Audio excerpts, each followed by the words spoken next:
आवाज आ रही है सबको?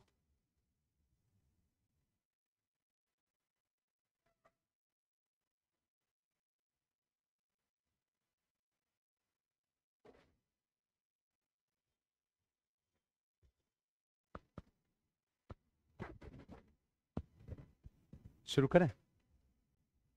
क्या हुआ?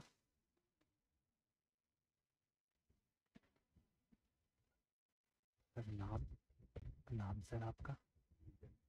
रंजन।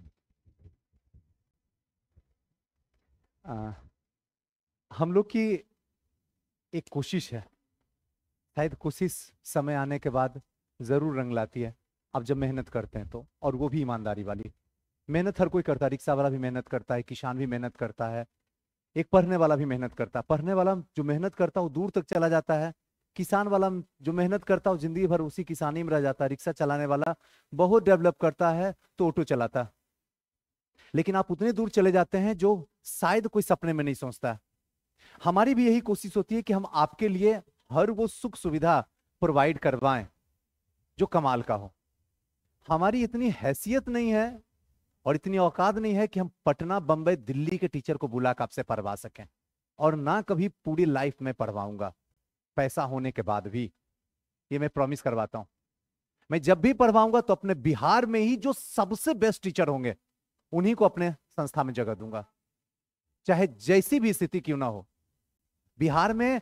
और खास करके जो मेंस के मंझे हुए हों, कहीं से भी, चाहे उसका राजनीतिक हो, आर्थिक हो, सामाजिक हो, सांस्कृतिक हो, धार्मिक हो, जिस एंगल से तुम पूछो उस एंगल से बताएं। अगर इकोनॉमी पढ़ा रहे हैं तो साइंस टेक्स्ट से जोड़ के बताएं। अगर इकोनॉमी पढ़ा रहे हैं तो उसका हिस्ट्री से जोड़ के बता सके। वैसा ही टीचर आपके सामने लाने की कोशिश करता हूं।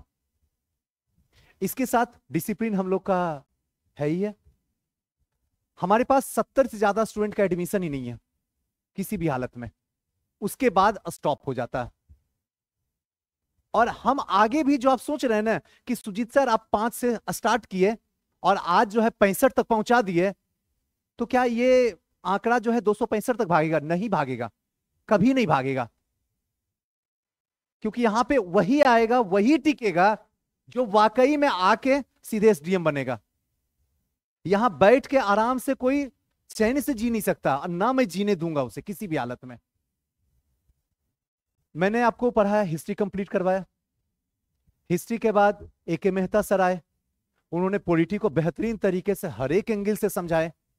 उसके बाद डीआई में इरफान सर को उतारे, वन ऑफ द बेस्ट तरीके से आपको हर एक साल का जैसे भी हो विथ ट्रिक आसान भाषा में आपको समझा के कंप्लीट करके चले गए। उसके बाद एक सब्जेक्ट जो बचता है वो बचता है साइंस टेक, जो मेरा है। उसको अभी थोड़ा सा ब्रेक लगा कर रखे हैं, ब्रेक नहीं बल्कि अब वो भी स्टार्ट ही होगा। और दूसरा सब्जेक्ट जो बच रहा था आपका वो इकोनॉमी बच रहा था। आप लोग कह रहे थे सुजी सर इकोनॉमी का लाइए कोई टीचर। अपनी भर कोशिश मैं यही करता हूं कि जो सबसे बेस्ट हो उन्हीं को लाके उतारने की कोशिश करता हूं। लेकिन फिर भी इसी स्टेज से कहता हूं खड़े होके कि जब तक आप डिसाइड नहीं करोगे कि टीचर कौन बेस्ट है, तब तक उस टीचर को यहां पे जगह ही नहीं दूंगा। स्पष्ट रूप में है, पहला डिसीजन आपका होगा, उसके बाद सेकंड डिसीजन मेरा होगा। उसके बाद गलती होगा तो फिर टीचर को छोड़ के फिर हम आपसे हिसाब ले लेंगे। क्लियर है ना? आपको जैसे चेक करना है आप कीजिए। टीचर आपके सानिध्य खड़े हैं, सर के बारे में बताने की कोई जरूरत नहीं है, क्योंकि बताया उनको जाता है जिनके पास में कोई एक्सपीरियंस नहीं हो, जो कभी कहीं पढ़ाए नहीं हो। बस कहीं तरीके से 1,000 1,500 में आ गए, उनको ले आए। सर का नाम, हालांकि सर अपने से बताएंगे तो ज्यादा बेहतर होगा, संजन नाम है।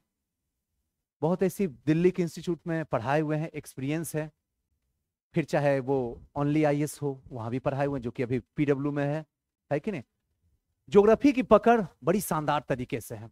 इनकी खासियत ये है कि जब ये बताएंगे ना तो क्लास में जो सबसे डल स्टूडेंट बैठा हुआ है ना, उसको भी इकोनॉमी से इश्क हो जाएगा। शर्त इतनी है कि कंटिन्यूटी में रहना होगा आपको, तभी। अगर कंटिन्यूटी में नहीं रहिएगा तो दुनिया का कोई भी सब्जेक्ट आपके दिमाग में नहीं जाने वाला। बाकी सर खुद ही बताएंगे, आप खुद ही अपने से देख लीजिए सर।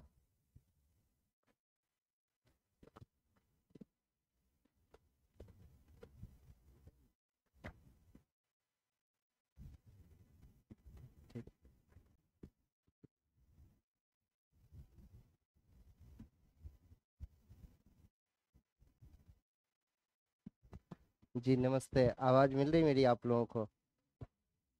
ओके। इसमें आप सभी लोग बीपीएससी का प्रिपरेशन कर रहे हैं या यूपीएससी का भी?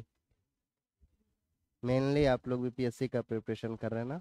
यानी ये जो आगामी है 70वीं वो देने वाले हैं आप लोग? अच्छा। मैं थोड़ा ब्रीफ कर देता हूँ अपने बारे में। मेरा नाम संजन गौतम हुआ। मैं जनरली यूपीएससी का प्रिपरेशन कर रहा था।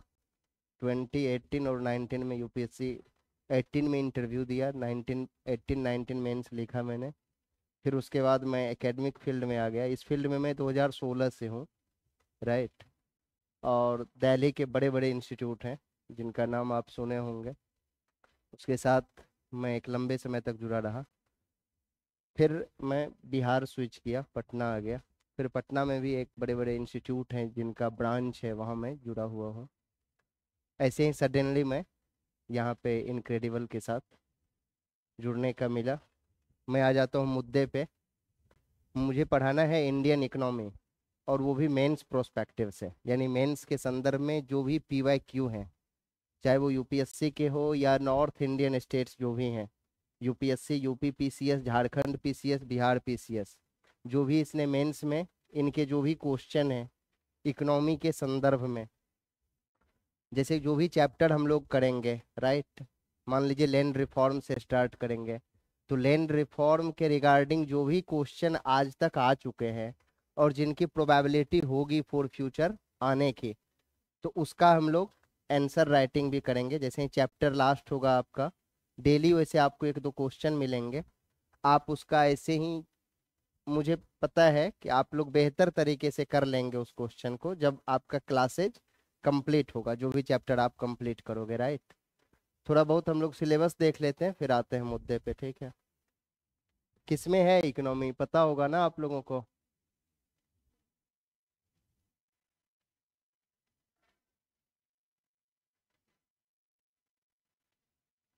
इसका पहला जो है क्या है, फर्स्ट पॉइंट, इंडियन पॉलिटी है ना, भारतीय राज व्यवस्था ना। सेकंड क्या है बताइए? पता नहीं आप लोगों को सिलेबस?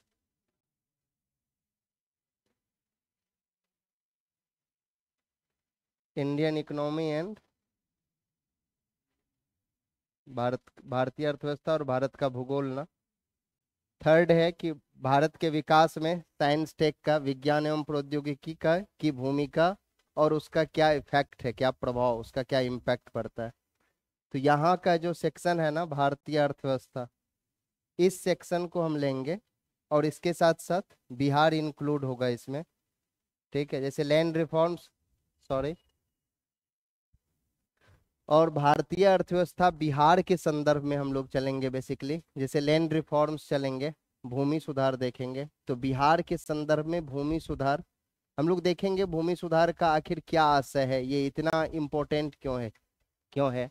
मैं आपको एक चार्ट बताऊंगा कि बीपीएससी के इकोनॉमी मेंस में आपको कितने टॉपिक करने हैं, क्योंकि बिहार वालों ने यानी बीपीएससी ने इसको डिफाइन नहीं किया ना, सीधा लिख दिया वो भारतीय अर्थव्यवस्था। समझना आपको है, कॉम्प्रिहेंसिव मीनिंग है ना इसका, उसने इसे डिफाइन नहीं किया कि इसमें क्या क्या सब टॉपिक्स आएंगे। बच्चे को क्या पता होगा कि क्या क्या पढ़ना है यार इसमें? नहीं, हम तो ग्रेजुएशन पार्ट 1 पार्ट 2 से हम स्टार्ट कर देते हैं, एक ड्रीम देख रहे होते हैं कि यूपीएससी बीपीएससी का प्रिपरेशन करना है। लेकिन यदि आपको पता नहीं है कि इसके अंदर में मुझे पढ़ना क्या क्या है, क्या क्या टॉपिक है जो कवर करना है, जैसे मान लीजिए आप लक्ष्मीकांत का बुक उठाए, तो आपको पता है ना कि प्रियम्बल पढ़ना है, प्रस्तावना पढ़ना है, citizenship, fundamental rights, DPSP, union states, constitutional bodies, non constitutional bodies, executive body जो भी है, तो आपको पता है वहाँ थोड़ा बहुत। लेकिन इकोनॉमी के साथ क्या एक विडंबना है ओवरऑल मार्केट में, हिंदी, सभी लोग इसमें हिंदी माध्यम के छात्र हैं या इंग्लिश के भी हैं? आप इंग्लिश मीडियम में हैं? अच्छा अच्छा, ठीक है। मैं आपको इंग्लिश में लिखवा नहीं पाऊंगा, लिखवाने के लिए मैं टर्मिनोलॉजी तो मैं बाइलिंगुअल चलेंगे चीजें, राइट। बहुत कुछ है कि इंग्लिश में ही बोलूंगा, फिर मैं उसे हिंदी में डिफाइन करूंगा। तो हिंदी के साथ सबसे बड़ी विडंबना क्या है कि इसके लिए मार्केट में एक भी बुक नहीं है। आप जो भी जानते होंगे, रमेश सिंह, दत्त एंड सुंदरम, लाल एंड लाल, ठीक है, दत्त एवं पुरी की और सुंदरम लाल एंड लाल की जो बुक आती है, बेसिकली वो सब एकेडमिक बैकग्राउंड के लिए बुक है। ठीक है, वो उससे यूपीएससी मेंस और बीपीएससी मेंस का बहुत ज्यादा लेना देना, बहुत ज्यादा सीधा सीधा रिलेशन नहीं है उसका। और आप पढ़ोगे क्लास में तो आपको कहा जाएगा कि यार एनसीईआरटी 11 12 का देख लेना ना, लेकिन 11 12 की जो एनसीईआरटी है मैं आपको बता रहा हूँ, उसमें बहुत काम की चीजें नहीं है जिससे आपको कि इसका प्री भी बन जाएगा। जैसे मान लो नेशनल इनकम आपको समझना हो, GDP, GNP, NNP, factor cost, market price. मैं एक क्वेश्चन देख रहा था, मुझे किसी ने दिखाया था, यहीं के स्टूडेंट थे। अभी जो वो बिहार एसआई का एग्जाम हुआ था कुछ दिन पहले, बिहार दरोगा का, उसका प्री का, उसका क्वेश्चन में फैक्टर कॉस्ट से क्वेश्चन आया था। मैंने उस बच्चे से कहा कि यार ये क्या बनाना चाह रहे हैं स्टूडेंट को, इसको एसआई ही तो बनाना है। ठीक है, ऐसे क्वेश्चन तो यार यूपीएससी वाले यदि फ्रेम करे तो फिर समझ में आती है कि वो बच्चों से एक्सपेक्ट क्या कर रहा है। आप समझ रहे हैं ना आप लोग मेरी बात को? तो इस तरीके से, तो ऐसे क्वेश्चन आपको एनसीईआरटी से क्लियर नहीं होंगे यदि आपकी बेसिक अंडरस्टैंडिंग क्लियर नहीं है, कॉन्सेप्चुअल क्लैरिटी नहीं है, तो फिर चीजें कॉम्प्लेक्स होती हैं। और इकोनॉमी बहुत आसान सब्जेक्ट है, बहुत सिंपल सब्जेक्ट है, यदि आप इसके साथ गो थ्रू होते हैं, रेगुलर बेसिस पे आप कंटिन्यूटी मेंटेन करते हैं, तो मैं आपको ये बिलीव दिलाता हूँ। सबसे पहले तो दो चीजें आपको करनी होंगी। एक तो सबसे बड़ा कि ट्रस्ट आपको बिल्डअप करना होगा, क्योंकि आप मुझे नहीं जानते ना, मैं भी आपको नहीं जानता हूँ। जब जैसे, और एक दो दिन में आप किसी को जज भी नहीं कर सकते, राइट। एक सप्ताह क्लासेज चलेगी, एक टॉपिक क्लियर होगी, मैं आपको लिखवाऊंगा, प्रॉपर लिखवाऊंगा, ठीक है, मैं आपको बताऊंगा कि कैसे आंसर राइटिंग की जाती है ना, ठीक है। क्योंकि इस फील्ड में एक लंबे समय से मैं हूं, तो मुझे पता है ना यूपीएससी का, और टू दी पॉइंट लिखना है, कहानी तो लिखनी नहीं है कि जो हम लोग ग्रेजुएशन, पोस्ट ग्रेजुएशन या पीएचडी कर रहे होते हैं तो जो फिर थेसिस लिखते हैं, ऐसा तो है नहीं। यहाँ यहाँ तो आपको 200 शब्द में लिखने हैं, 150 शब्द में लिखने हैं। अब तो शॉर्ट क्वेश्चन भी पूछने लगा ना बीपीएससी ने, ठीक है। तो आपको पता होना चाहिए कि इंट्रो कैसे लिखना है, इंट्रो में कितने वर्ड्स लिखने हैं, फिर उसका बॉडी पार्ट कैसे लिखना है, फिर उसी को कंक्लूड कैसे करना है। समझ रहे हैं आप? इसमें कोई ऐसे भी हैं जो अंडर ग्रेजुएट हो? सारे लोग ग्रेजुएट हैं? अच्छा, वाह, ठीक है। तो मैं आता हूँ, मैं आपको बताता हूँ कि इसमें हम लोग पढ़ेंगे क्या। तो सबसे पहले आपको ट्रस्ट करना होगा, उसके बाद आपको पेशेंस रखना होगा ना, ठीक है, क्योंकि एक लंबी जर्नी होती है सिविल सर्विसेज के। सिविल सर्विसेज मतलब बीपीएससी भी, ठीक है। आप सिविल सेवा में ही तो आ रहे हैं ना, बिहार से भी यदि आप आते हैं, एसडीएम बनते हैं, तो आप सिविल सेवा में आ रहे हैं। तो इसके लिए पेशेंस की बहुत जरूरी है, और पेशेंस आप नहीं रखेंगे तो चीजें फिर बाउंस करेगी, ठीक है।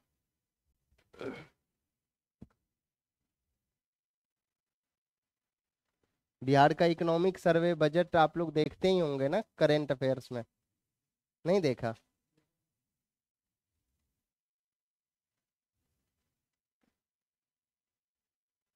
स्टार्टिंग करेंगे हम लोग, पहला होगा लैंड रिफॉर्म्स। मैं फिर बताऊंगा कि इसको समय से कंप्लीट कर दूं।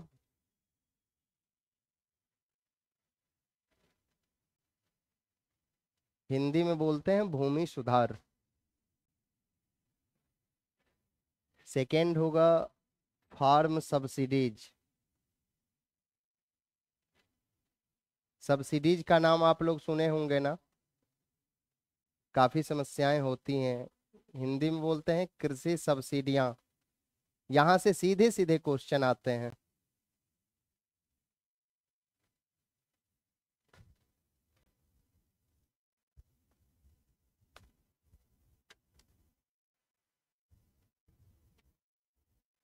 जी,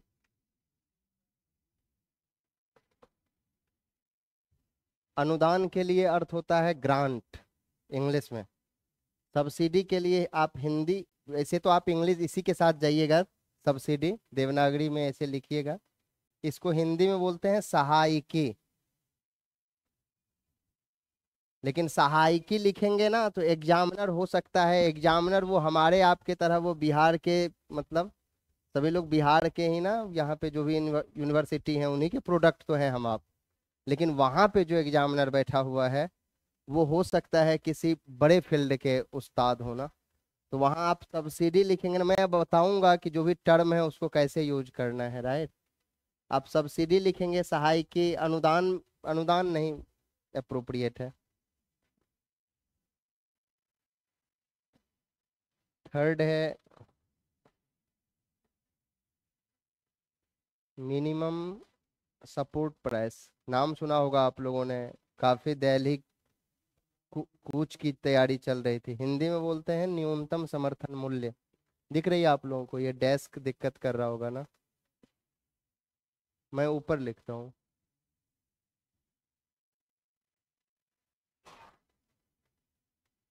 कितने बजे तक चलती है क्लासेस? 1.5 घंटे, 2 घंटे तक? 3:30 तक चलती कितने बजे तक है? मैं वो जानना चाह रहा हूँ। सॉरी, 1.5 घंटे ना। एमएसपी को बोलते हैं हिंदी में न्यूनतम समर्थन मूल्य। आराम आराम से पढ़ेंगे हम लोग ताकि चीजें समझ में आए।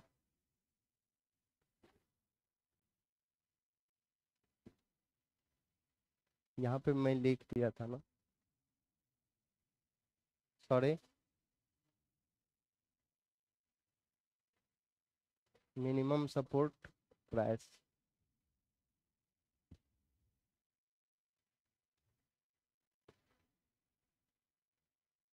इसमें से कोई जो बीपीएससी मेंस लिखा हो, है कोई? आप लिखे हो?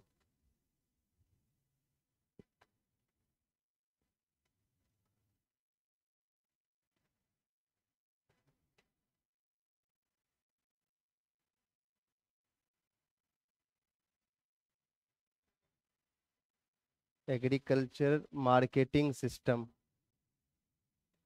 यहाँ से सीधे सीधे क्वेश्चन आते हैं। कृषि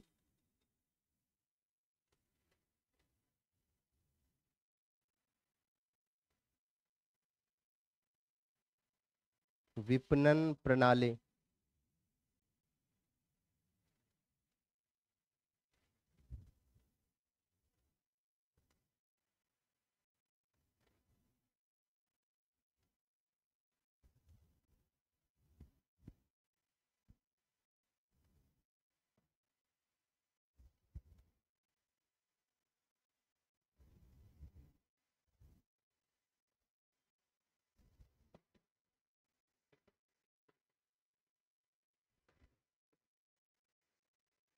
पब्लिक डिस्ट्रीब्यूशन सिस्टम।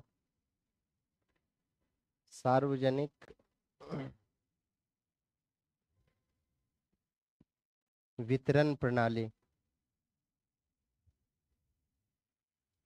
क्वेश्चन है आप लोगों के पास PYQ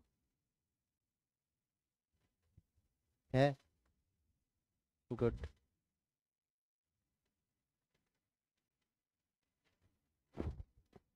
PDS public distribution system, सार्वजनिक वितरण प्रणाली।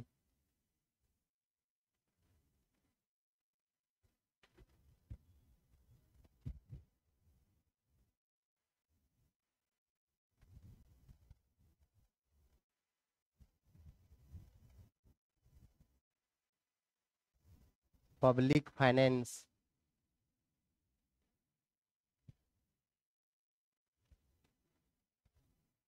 सार्वजनिक वित्त।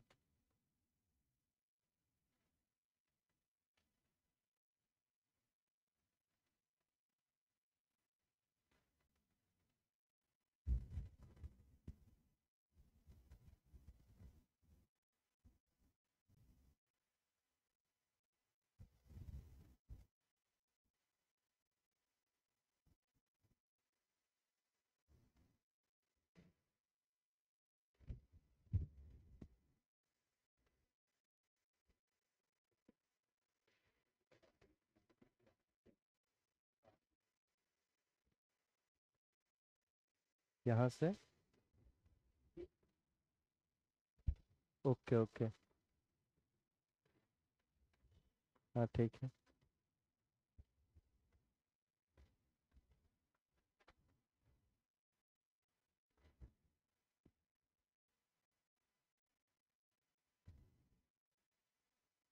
इकोनॉमिक्स ऑफ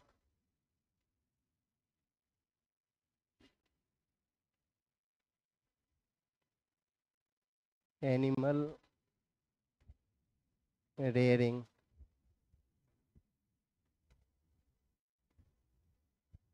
हिंदी में बोलते हैं पशुपालन संबंधी अर्थशास्त्र। एनिमल हस्बेंड्री से क्वेश्चन आते हैं ना।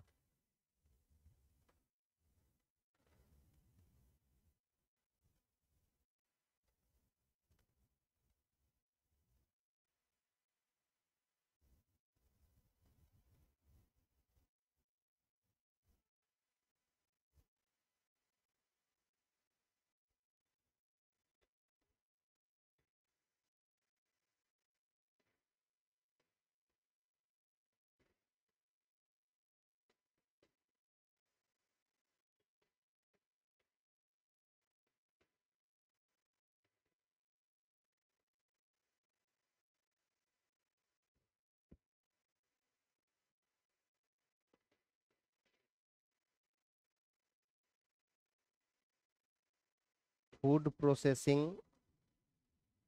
इंडस्ट्री।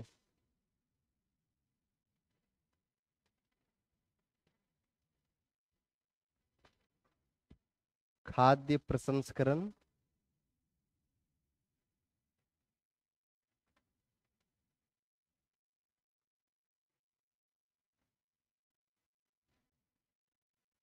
उद्योग।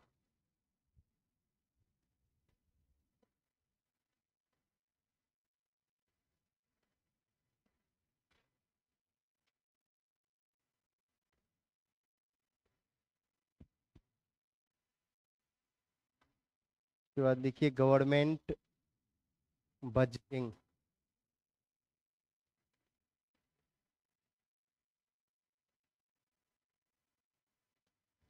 सरकारी बजट।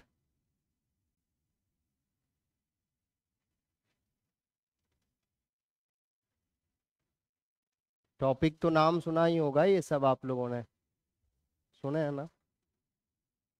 नहीं सुने होंगे तो सुन लीजिएगा, और क्या।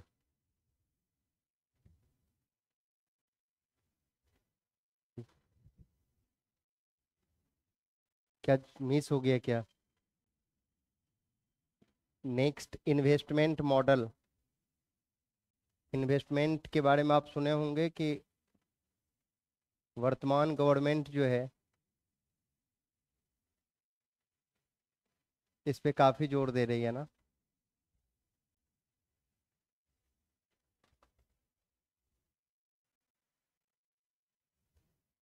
इंफ्रास्ट्रक्चर।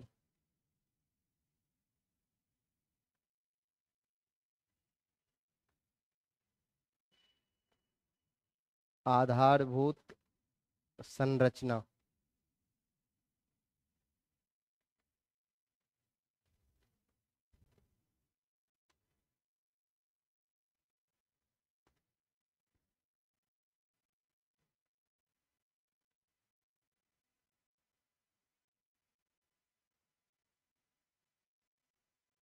Foreign sector. विदेशी क्षेत्र।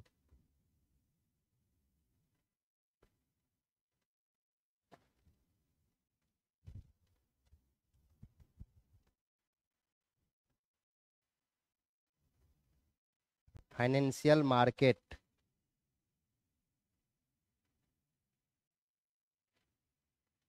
इसमें हम लोग नेशनल इनकम नहीं पढ़ेंगे क्योंकि वो मेंस का पार्ट नहीं है, जिसमें आप जीडीपी जीएनपी एनएनपी पढ़ते हैं ना, factor cost factor market price, वो प्री का पार्ट है। लेकिन आपको पता होना चाहिए कि 2016 में, हाँ 16 में यूपीएससी ने एक क्वेश्चन पूछा था कि जीडीपी की को मेजरमेंट हम लोग कैसे करते हैं। ये मेंस में क्वेश्चन पूछा था उन्होंने। ठीक है, जब आप लोग पढ़ेंगे प्री में तो फिर आपको पता चल जाएगा ना कि जीडीपी को कैसे मेजर किया जाता है। डिस्कस तो करना कर लूंगा मैं जो भी डिस्कस होगा ना वो मैं किसी कॉन्टेक्स्ट में करूंगा। ठीक है, कॉन्टेक्स्ट समझ रहे हैं ना, जो भी टॉपिक आपको पढ़ाऊंगा तो उस संदर्भ में जब डिस्कस करूंगा तो फिर चीजें आपको लॉन्ग टाइम तक याद रहेंगे।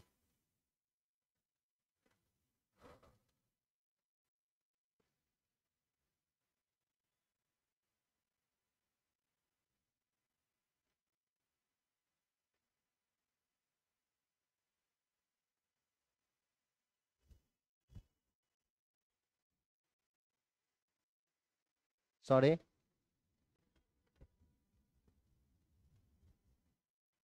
इससे तो और नहीं, ये सूखा है ना पूरा। इंडस्ट्रियल पॉलिसी, औद्योगिक नीति।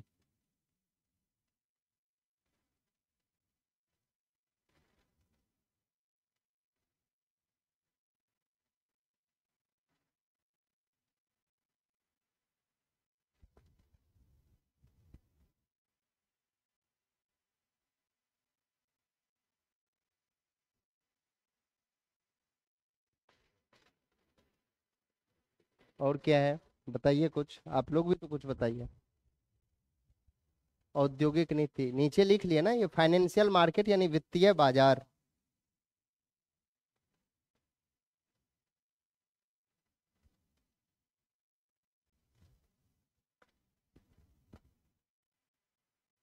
टोटल 20-21 टॉपिक हैं और एक दो बढ़ेंगे ज्यादा से ज्यादा। उदारीकरण, लिबरलाइजेशन, यहाँ हम लोग तीनों चीज देखेंगे। एलपीजी मॉडल जो है, liberalisation, privatisation and globalisation.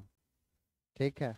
Economy का बहुत सारा टर्म आएगा जिसमें इकोनॉमिक रिफॉर्म्स, पोस्ट 1991 वाला जो सिनेरियो है वो हम लोग देखेंगे। ठीक है।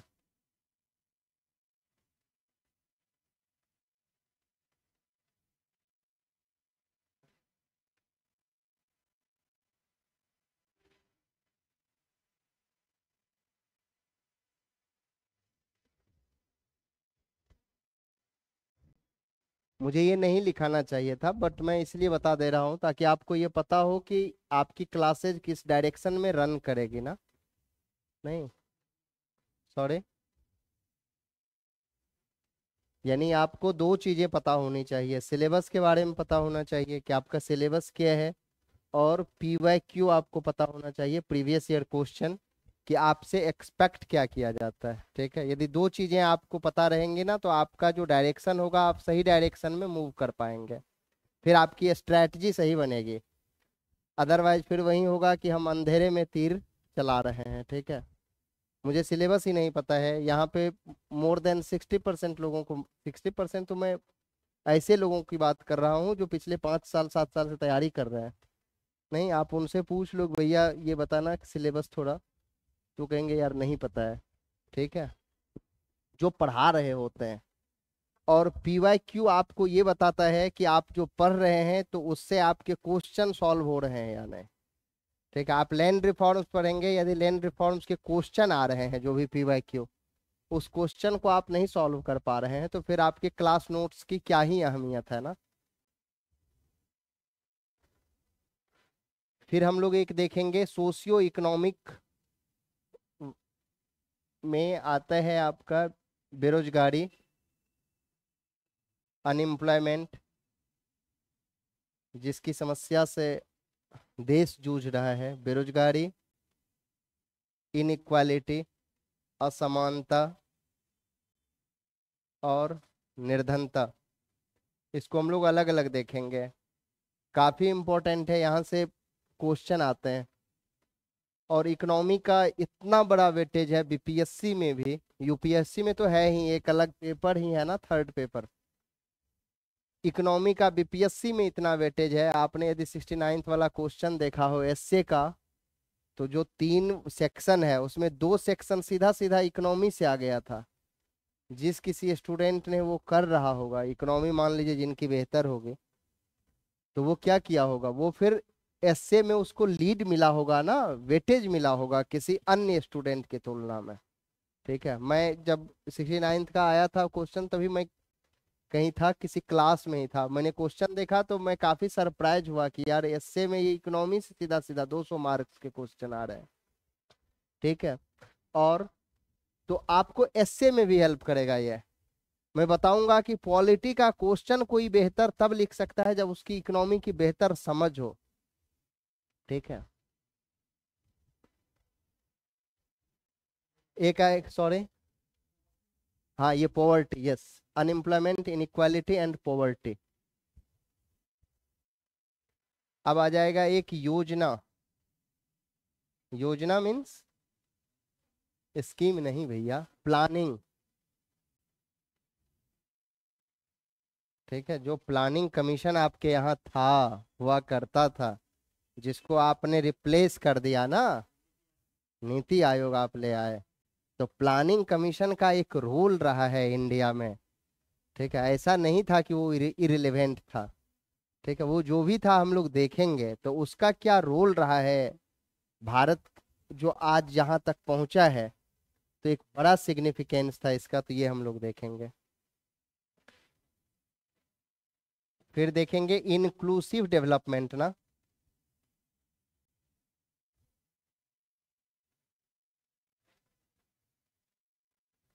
क्या बोलते हैं हिंदी में इसे, समावेशी विकास, इंक्लूसिव डेवलपमेंट।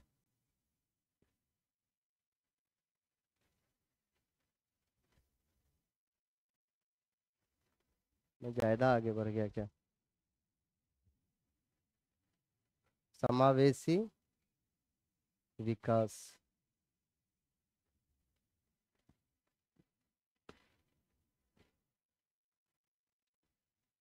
और क्या है, फूड सिक्योरिटी।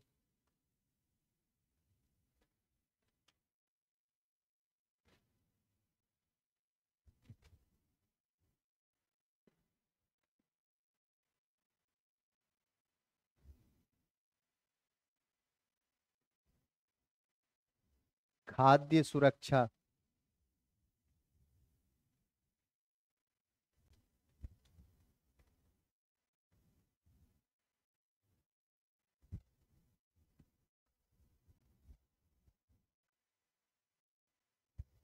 आईपीआर नाम सुने होंगे ना, इंटेलेक्चुअल प्रॉपर्टी राइट्स।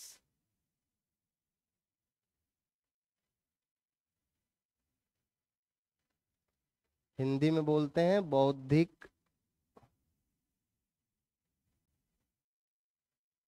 संपदा अधिकार।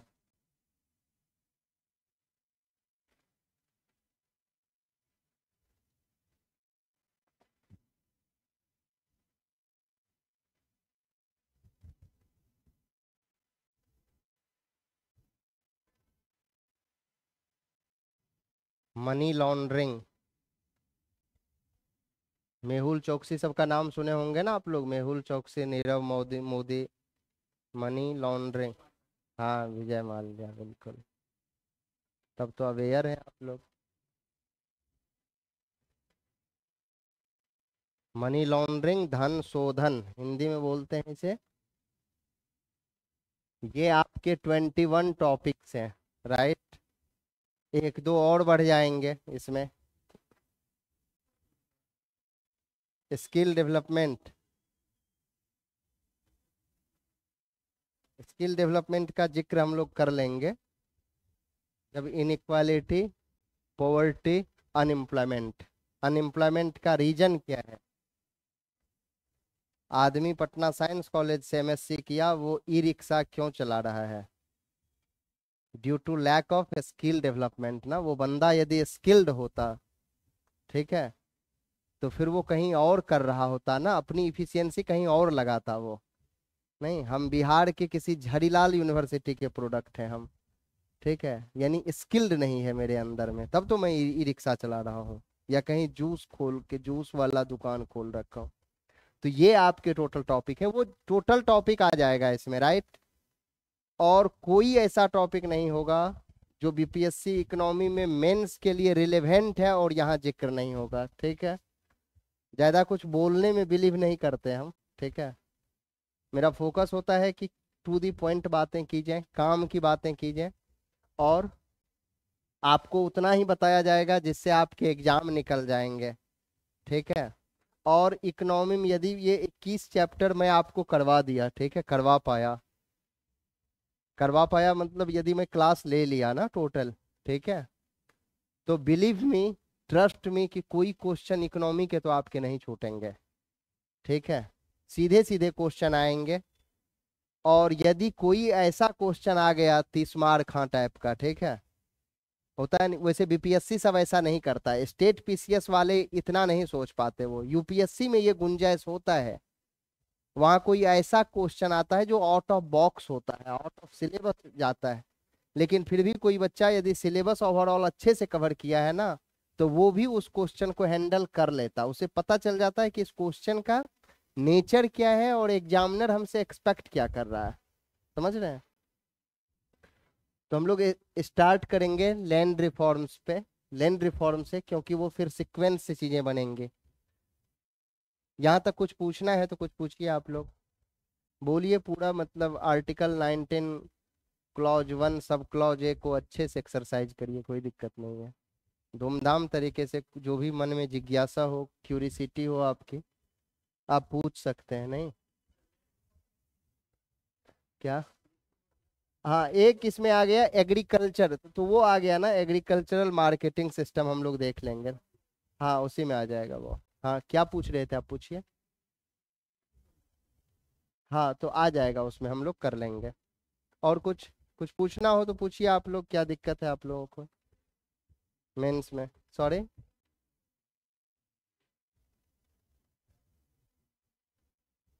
जी थोड़ा लाउडली बोलिए।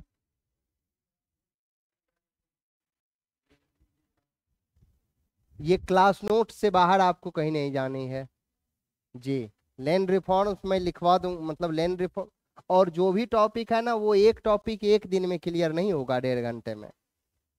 दिल्ली में मैं लेता था क्लास तो 2 ढाई घंटे, 2.5 घंटे 3 घंटे की क्लासेज होती हैं ऑलमोस्ट। यहाँ मैं एक कोचिंग में पूछा बच्चों से कि यार 3 घंटे बैठ लोगे तो जल्दी सिलेबस कंप्लीट हो जाएगा, नहीं मैं आपसे नहीं पूछ रहा, तो वो बोले, बहुत लोग थे उसमें, उसमें कहा कि जो 3 घंटे कौन बैठेंगे इतना देर, तो फिर ये थक ही जाऊंगा मैं।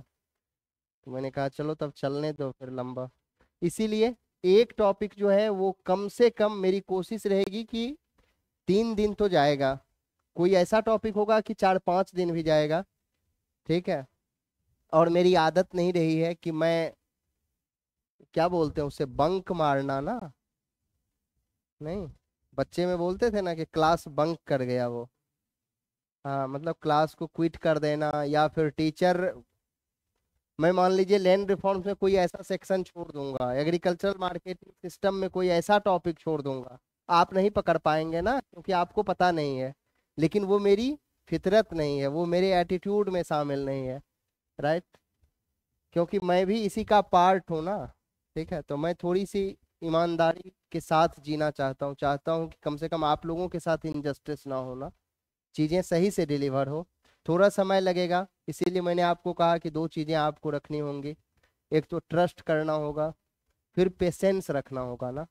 आप 1-2 क्लासेज चलेगी, मैं आपको लिखवाऊंगा, तो फिर आई होप कि ट्रस्ट आपकी बननी शुरू हो जाएगी, और 1-2 दिन में आप किसी को नहीं जज कर सकते, क्योंकि 21 टॉपिक है ना, तो ये 60-65 दिन की चीजें हैं, लेकिन 60-65 नहीं, आप 50 मान के चलो, ठीक है, जो चीजें 40-50 दिन में डिलीवर होगी, ठीक है। कोई गवर्नमेंट 5 साल में ना उनका पूरा खाका आएगा आपको, नई नई गवर्नमेंट मान लीजिए बनी है, ठीक है, तो फिर उनको एटलीस्ट आप 1-2 साल भी तो दीजिए सिस्टम में आने से, तब तो आपको पता चलेगा कि यार इनके पास विजन क्या है, ठीक है।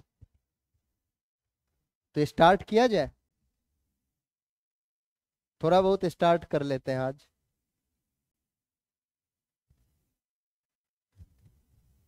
69 दिए थे इसमें से आप लोग, सभी लोग दिए थे, अच्छा, कितने लोग दिए थे इसमें से ऑलमोस्ट, अच्छा, 2-3 लोग दिए थे, आप भी दिए थे जी।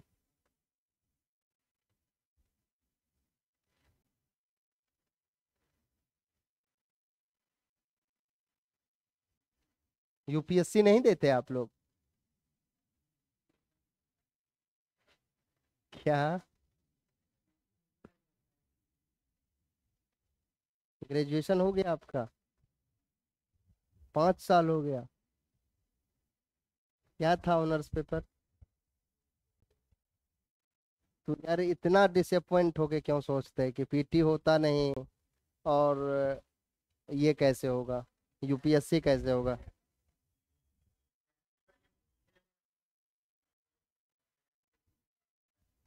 हाँ ये सही बात है। तो आप तैयारी करो ना, चीजें सब कुछ है, ठीक है, चीजें बहुत आसान है। मुझे पता नहीं होता ना, मैंने एक बच्चे से कहा था कि यार रेलवे एक एग्जाम कंडक्ट कराती है ग्रुप डी का, सुना है आपने? मैंने कहा था कि ग्रुप डी के एग्जाम से आसान एग्जाम होता है यूपीएससी का। ग्रुप डी में रटना होता है ना, कि वो कौन मरा था कि जिसमें वो यूपी पीसीएस वालों ने क्वेश्चन पूछा था कि उसको 4 ठो कंधा देने वाले में कंधा कौन कौन दिया था। आई थिंक जो भी मरे हों, ठीक है। हाँ तिलक जी, एग्जैक्टली, ठीक है। लेकिन उसमें आपको डेट याद करना है ना, कि गांधी जी कब पैदा लिए, कब मरे, कहाँ कहाँ गए, चंपारण कब आए, कौन निमंत्रण दिया, इनवाइट कौन किया। लेकिन यूपीएससी आपसे ये एक्सपेक्ट नहीं करता ना। आप आ जाता है, लेकिन यूपीएससी का आप जो भी देखो, इकोनॉमी का क्वेश्चन आप देखो, सीधा सीधा यदि आपने एक बार इकोनॉमी पढ़ लिया है, 10 साल के बाद भी क्वेश्चन एग्जाम में बैठेंगे, उतना टाइम ही नहीं है, 10 साल के बाद तो फिर आप सीनियर सिटीजन में आ गए, ठीक है, तब भी आप उस क्वेश्चन को हैंडल कर लेंगे, चाहे उसका जो भी एक क्वेश्चन हो, सीडीएस एनडीए, ठीक है, यूपीएससी प्री। मुझे पता नहीं होता बेसिकली, खास करके बिहार में ये समस्याएं हैं, ठीक है, चीजें डिलीवर नहीं होते। ऐसा नहीं यहाँ पोटेंशियल नहीं है, पता नहीं होता है स्टूडेंट को, मेहनत ऐसा नहीं यहाँ के स्टूडेंट कम मेहनत करते, बहुत मेहनत करते हैं, मैं देखता हूँ ना, ठीक है।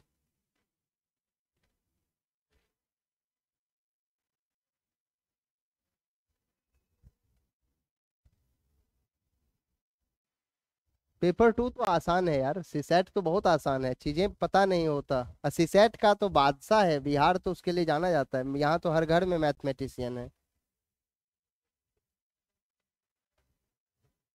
पैसेज उतना टफ नहीं होता, पैसेज को सॉल्व करने का एक तरीका होता है, एक ट्रिक होता है, ठीक है। पैसेज यदि 26 27 25 पैसेज, 20 25 पैसेज पूछे जा रहे हैं, 20 25 क्वेश्चन सॉरी, तो आप नहीं भी पढ़ोगे ना, आपको पता है कि इस क्वेश्चन को कैसे हैंडल किया जाता है, तो आप पैसेज ना भी पढ़ो, क्वेश्चन पढ़ के आप आंसर बना दोगे,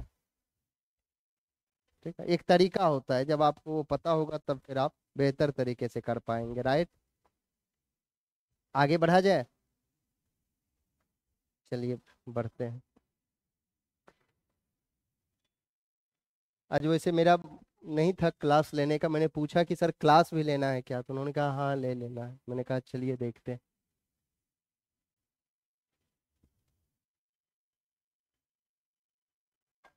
लैंड रिफॉर्म्स, भूमि सुधार, ये आपका फर्स्ट टॉपिक है। क्लास नोट्स एनफ है? आपका क्वेश्चन था ना कि आप क्लास नोट्स देंगे या फिर क्या देंगे, मतलब नोट्स देंगे या फिर बुक। तो आप कोई ना ही पढ़ो मेंस के लिए, ठीक है। कोई भी न्यूज़पेपर आप पढ़िए, जो न्यूज़पेपर आपको पसंद है, अच्छा लगे, कोई भी पढ़िए आंख बंद करके। इंग्लिश का न्यूज़पेपर यदि पढ़ सकें तो बेहतर है, नहीं तो हिंदी का भी कोई भी पढ़िए, ठीक है। ये सब मत पढ़िएगा कि वहाँ ट्रैक्टर ने, वो खनन माफिया ने दरोगा पे चढ़ा दिया गाड़ी, ठीक है। कोई उसका एडिटोरियल आर्टिकल पढ़िएगा, ठीक है, जो भी काम की चीजें लगे। ये आपके पास 21 टॉपिक में क्यों लिखाया, आपको यदि कोई टॉपिक का हेडिंग होगा पब्लिक फाइनेंस से, सार्वजनिक वित्त से, फाइनेंस कमीशन से, ठीक है, एमएसपी से, लैंड रिफॉर्म से, एग्रीकल्चरल मार्केटिंग सिस्टम से, तो आपके दिमाग में हिट करना चाहिए यार, ये तो मेरे सिलेबस का हिस्सा है, नहीं। तब आप उसे पढ़ेंगे ना, तो जब आपका एस्थेटिक पोर्शन स्ट्रांग है, ठीक है। भाई साहब सो रहे हैं भैया, नींद आ रही है आपको? पानी पी लीजिए थोड़ा सा ना, ठीक है। या इतना इरिटेटिंग नहीं है इकोनॉमी, अच्छा लगेगा ग्रेजुअली, ठीक है। तो फिर आप न्यूज़पेपर पढ़ेंगे तो आप रिलेट कर पाएंगे चीजों को, राइट। सेकेंड थिंग, कि करेंट अफेयर से आपको गो थ्रू होना है, करेंट अफेयर्स का काफी रोल है इसमें, ठीक है। लैंड रिफॉर्म्स, इसमें आपको चीजें पता होंगे ना कि क्या हो रही हैं, जैसे इनइक्वालिटी पढ़ाऊंगा मैं, असमानता पढ़ाऊंगा, पोवर्टी पढ़ाऊंगा, अनएम्प्लॉयमेंट पढ़ाऊंगा तो मैं आपको डाटा दूंगा, लेटेस्ट का डाटा दूंगा ना, ठीक है, LFPR का, लेबर फोर्स पार्टिसिपेशन रेट का, मैं आपको बताऊंगा भी कि आप इसे ना थोड़ा सा क्रॉस वेरिफिकेशन करना, ठीक है, मेहनत आपको करना है, ठीक है, मैं आपको बताऊंगा, मैं आपके लिए काफी मेहनत करूंगा, इसमें कोई शक नहीं है। लेकिन आप ये आंख बंद करके धरती पर किसी पर विश्वास मत करना कि वहां जाएंगे तो वो कुछ ऐसा दवाई पिला देंगे जिससे SDM आप बन जाएंगे। ये सब कॉन्सेप्ट नहीं होता ना कमीशन के एग्जाम में खास करके, क्योंकि BPSC आपसे एक्सपेक्ट करता है कि आप में इफिशियंसी है या नहीं। कोई जिला का सब डिवीजन नहीं, वो आपको सुपुर्द किया जाएगा ना, आपके हैंड ओवर किया जाएगा, ठीक है, और आप उस सब डिवीजन के बॉस होंगे ना। यदि 23-24 साल में आप SDM बन जाते हैं बिहार में, ठीक है, इसमें तो होंगे भी ना 23-24 साल के लोग, मतलब जो आप लोग बहुत होंगे जो अंडर 25 होंगे ना, ठीक है। तो यदि उस एज में आप SDM बन जाते हो तो फिर आपके लिए स्कोप है IAS में कन्वर्ट हो जाने का। वो बिहार सरकार आपको IAS बना देती है यदि आप सर्विस के दौरान मनरेगा सब वाले स्कीम में नहीं फंस जाते हैं तो, मतलब कोई ऐसा इधर उधर के मामले में नहीं फंसते हैं। आपका जॉब बेदाग रहे तो फिर बेहतर करेंगे। लैंड रिफॉर्म्स हमारे यहाँ क्यों हुआ, मैं थोड़ा सा ब्रीफ करता हूँ फिर बताता हूँ। आपने पॉलिटी में पढ़ा होगा 1951 का एक केस था, चंपकम दोराय राजन बनाम स्टेट ऑफ मद्रास, पढ़ा है ना? क्या था उस केस को थोड़ा सा बताएंगे? केवल नाम सुने, ये नाम तो हर कोई सुने। क्या था बताइए उसमें, एक सेलिएंट फीचर्स उसका बता दो आप, मुख्य विशेषता। और कुछ नहीं यार, कुछ बताइए, आप लोग नहीं बता पा रहे हैं ना। यही आपसे एक्सपेक्ट की जाती है कि आप टू दी पॉइंट बताइए, इंटरव्यू की तैयारी यहीं से होती है कि आपसे इंटरव्यूअर पूछता है तो फिर आप ये सोचिए कि आपसे जो वो एक्सपेक्ट किया जा रहा है उसका क्रक्स बताइए ना। आप इधर उधर जाने लगते हैं तो एग्जामिनर समझता है कि यार ये मुझे घुमा रहा है। फिर चंपकाय दोराय राजन बनाम स्टेट ऑफ मद्रास में ये केस आया था सुप्रीम कोर्ट के पास। जैसे आपको पता है कि पहले राइट टू प्रॉपर्टी एक फंडामेंटल राइट्स हुआ करता था ना, ठीक है, यानी फंडामेंटल राइट्स था संपत्ति का अधिकार। और आपका आर्टिकल 39 सब क्लॉज बी, नाम सुने होंगे ना DPSP में 39B,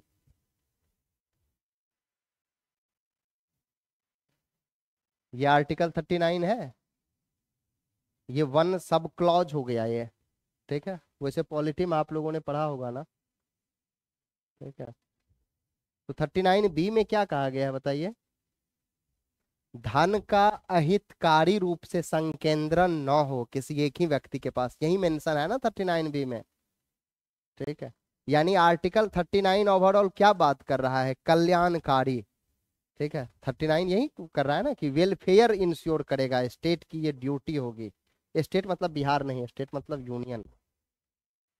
और राइट टू प्रॉपर्टी एक फंडामेंटल राइट्स था, संपत्ति का अधिकार एक मूल अधिकार है। और एक तरफ DPSP 39B कह रहा है कि धन का अहितकारी रूप से, अहितकारी मतलब जो हितकारी ना हो, धन का अहितकारी रूप से संकेंद्रण न हो। समझ में आ रही है ना आप लोगों को? ऐसा तो नहीं कि कुछ जहां पे ना आए वहां बोलिएगा ना, फिर मैं फिर बताऊंगा। आपका आर्टिकल 39 कहता है कि धन का अहितकारी रूप से संकेंद्रण न हो और राइट टू प्रॉपर्टी एक फंडामेंटल राइट्स था। तो ये दोनों में कन्फ्लिक्ट हो रहा है या नहीं हो रहा है, टकराहट हो रही है ना। एक तरफ आप कहते हैं कि कल राज्य का काम होगा कि वो वेलफेयर इंश्योर करेगा, जो लैंडलेस है उसको लैंड देगा, भूमि देगा, तभी तो वेलफेयर होगा, तभी तो उसकी भी हित सुनी जाएगी ना। पता चल रहा है कि यहाँ पे एक आदमी के पास हजारों एकड़ जमीन है और एक आदमी है कि जमीन के अभाव में यार वो फुटपाथ पे सो रहा है, ओवर ब्रिज मतलब जो रोड के किनारे सो रहा है। आप गांधी मैदान जाओगे रात को 2-2:30 बजे जाना, देखना आप साइड में जो वो है उसका लोग सोते रहते हैं, महिलाएं सोती हैं अपनी छोटे छोटे बच्चे को लेके। तो वो उनके लिए वेलफेयर हो पाया क्या? नहीं हो पाया। और इंडिया में एक ऐसा तबका भी है कि एक डांसर वो विदेश से बुलाती है 73 करोड़ में, नहीं बुलाती है ना, रेहाना को बुलाया गया था ना जामनगर में, 10 दिन के लिए इंटरनेशनल एयरपोर्ट में तब्दील कर दिया था उसको, पता होगा आप लोगों को। तो ये वेलफेयर हुआ। एक समाज का एक ऐसा तबका है, एक ऐसा वर्ग है, एक ऐसा इंसान है, एक ऐसा आदमी है जो ब्लू सीट के नीचे, आकाश के नीचे, खुले आसमान के नीचे वो सो रहा है। उसके शरीर पे कपड़े भी नहीं है, खाने भी ढंग से उसे नहीं मिल रहा। एक तबका समाज में ऐसा है कि वो अपने यहाँ काफी लग्जेरियस लाइफ जी रहा है, उसके बच्चे बीएमडब्ल्यू पे चल रहे हैं। ठीक है। तो यहाँ जो कन्फ्लिक्ट था 1951 की, ये बात मैं बता रहा हूँ, तो यहीं पे केस गया, यानी फंडामेंटल राइट्स और डीपीएसपी में कन्फ्लिक्ट हुआ ना मूल अधिकार और राज्य के नीति निर्देशक तत्व में, तो यही मामला पहुंचा था। इसी का मतलब ये केस था चंपकम दोराय राजन केस, ये था, क्या नाम था, चंपकम दोराय राजन,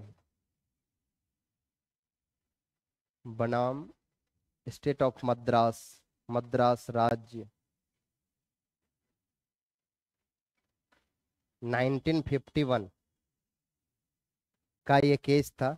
ये केस जब सुप्रीम कोर्ट में गया, तो सुप्रीम कोर्ट में ये जो पार्टी था, इसने पूछा कि साहब आप ये बता दीजिए, सुप्रीम कोर्ट से पूछा, जो याचिका था, पिटिशनर था, कि साहब ये बताइए कि जब मूल अधिकार और राज्य के नीति निर्देशक तत्व में जब कन्फ्लिक्ट होगा, आपस में विवाद होगा, तो किसको प्रेफरेंस दिया जाएगा, किसको वरीयता दी जाएगी। इस केस का मूल ये था, क्रक्स ये था। तो सुप्रीम कोर्ट ने कहा कि भैया fundamental right is the greater than DPSP. Fundamental right जो है, मूल अधिकार जो है, उसको राज्य के नीति निर्देशक तत्व पे वरीयता प्रदान की जाएगी। ठीक है, समझ गए। यानी इसमें कन्फ्लिक्ट होगा तो फंडामेंटल राइट्स को प्रेफरेंस दी जाएगी। फिर आपको पता है कि आगे फिर जो भूमि का मतलब संपत्ति का अधिकार था, उसको हटा करके फिर उसको विधिक अधिकार बना दिया गया ना, लीगल राइट्स बना दिया गया। ठीक है। बेसिकली लैंड रिफॉर्म्स करना था वर्तमान गवर्नमेंट को, क्योंकि काफी बड़े पैमाने पर इनइक्वालिटी थी, अनइक्वल सोसाइटी थी हमारा, इसीलिए। थोड़ा आप लिखिए इसमें ना, भूमि सुधार में प्रस्तावना करके लिखिएगा। प्रस्तावना मतलब आप ये मत समझिएगा प्रियम्बल, प्रस्तावना को बोलते हैं इंट्रोडक्शन भी। प्रस्तावना लिखिए आप, या भूमिका लिखिए, या परिचय लिखिए, एक ही बात है। इसका लिखिए, पॉइंट बना के लिखिएगा ताकि फिर आपको काम आएगा रिवीजन में। लिखिए। आप कैसे लिखेंगे मुझे पता होता तो फिर मैं लिखवा देता, कुछ आपके लिए करता मैं।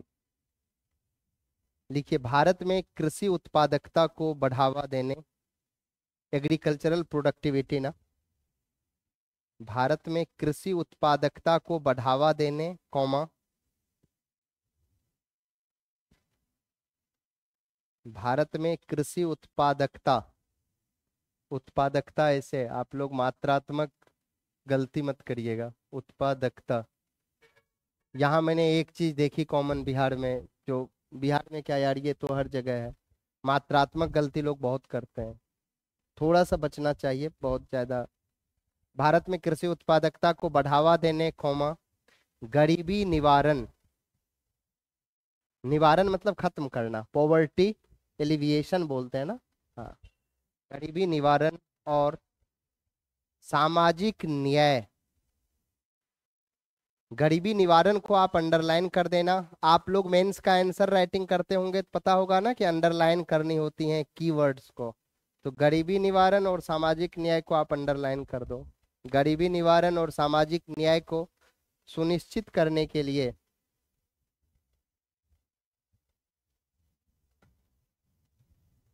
सामाजिक न्याय को सुनिश्चित करने के लिए भूमि सुधारों को आवश्यक माना गया है। सामाजिक कैसे लिखते हैं, जौ में छोटी की मात्रा, छोटी या हर्षई, छोटी हर्षई बोलते हैं ना, हर्षिकार। दिल्ली में बोले जाते हैं, बोला जाता है इसे छोटी की मात्रा, बड़ी की मात्रा, इधर से सामाजिक न्याय, गरीबी निवारण और सामाजिक न्याय को सुनिश्चित करने के लिए भूमि सुधारों को आवश्यक माना गया है। लिख लिया आप? सिंपल। तो ये आपको क्या करना है, ये हो गया इसका इंट्रो, प्रस्तावना। ये सब चीजें आपको याद होनी चाहिए। अब थोड़ा देखते हैं इसे।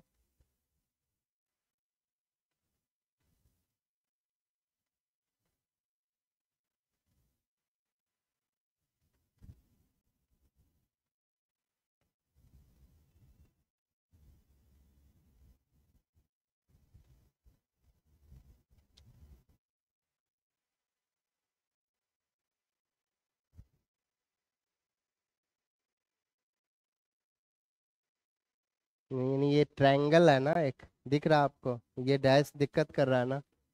यहाँ लिखूं? साइड होता है, साइड किया जाता है ना।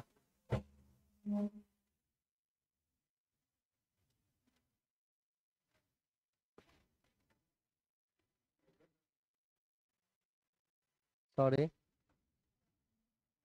ठीक है, किया जाता है ना इसे, फिर उनको नहीं दिखेगा ना।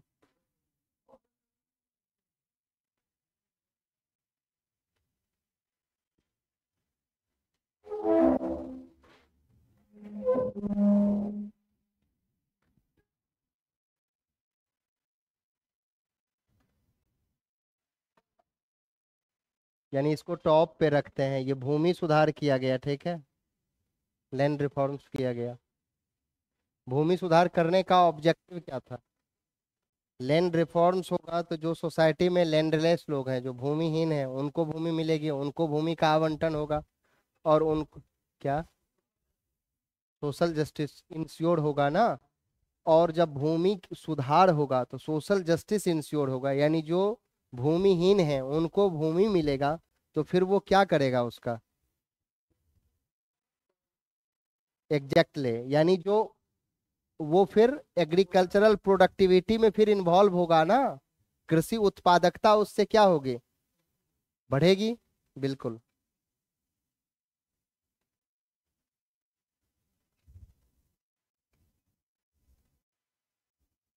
कृषि उत्पादकता क्या होगी, बढ़ेगी ना।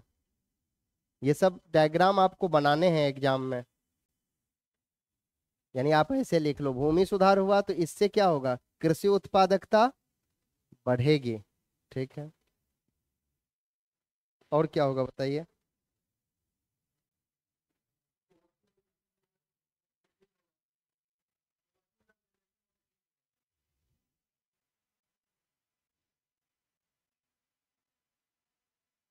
यानी जो गांधी मैदान में जो भूमिहीन लोग हैं वहीं तो सो रहे हैं ना उसके चारों ओर। या जहां भी मान लीजिए सरकारी जमीन है वहां पे उनको कहीं, अब यहाँ पे बड़े बड़े सामंत लोग हैं, एसी में रहने वाला एक तबका है, उनके बाथरूम में भी एसी लगे हुए हैं। आप जाएंगे देखेंगे तो फिर वो अपने यहाँ उनको सोने देंगे, बैठने भी नहीं देंगे, प्यासे मर जाएंगे, वो पानी भी नहीं देंगे उनको। उनको जब जमीन मिलेगी तो फिर वो एग्रीकल्चरल प्रोडक्टिविटी में जब इन्वॉल्व होगा तो उनकी स्थिति क्या होगी, सामाजिक और आर्थिक रूप से उन्नत स्थिति में होगी, तो गरीबी कम होगी।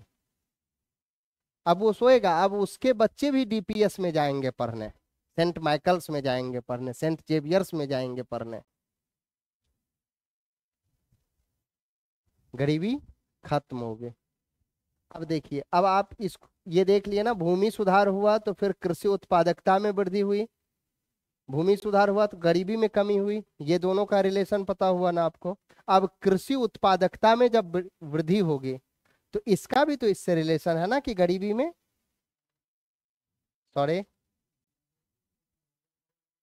हाँ, गरीबी में कमी आएगी, ठीक है। ये समझ में आ गया ना। अब यदि लैंड रिफॉर्म से क्वेश्चन आया, ये चार्ट आपने बना दिया, तो एग्जामिनर काफी अंदर से खुश होगा, वो दिल से खुश होगा, फिर वो जम के मार्क्स देगा आपको। फिर लिखो आप आगे।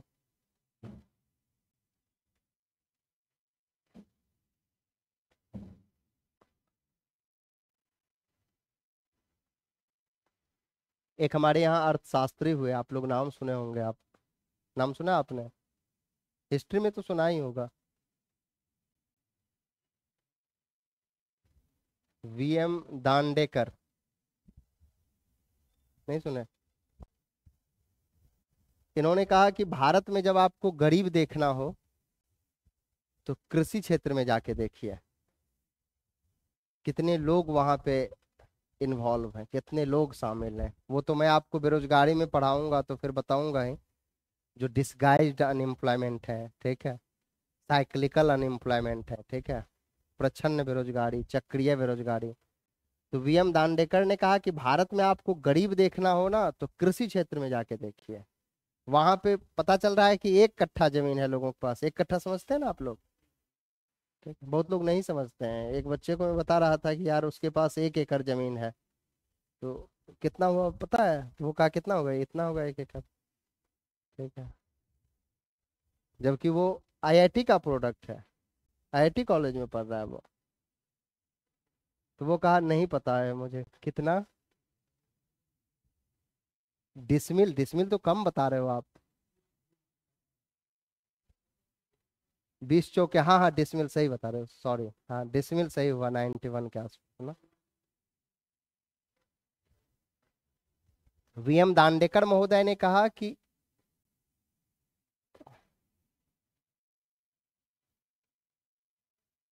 एग्रीकल्चर इज द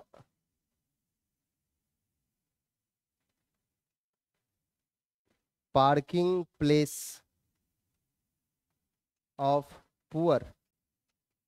ये सब लाइन आपको काम आएगा इससे लिखने में। यदि निबंध आ जाए तो इस टाइप का कोट, कृषि संबंधित कोई आ जाए टॉपिक, कृषि इसका अर्थ हुआ वही कि गरीब देखना हो तो भारत में तो एग्रीकल्चर सेक्टर जो है वो पार्किंग प्लेस है।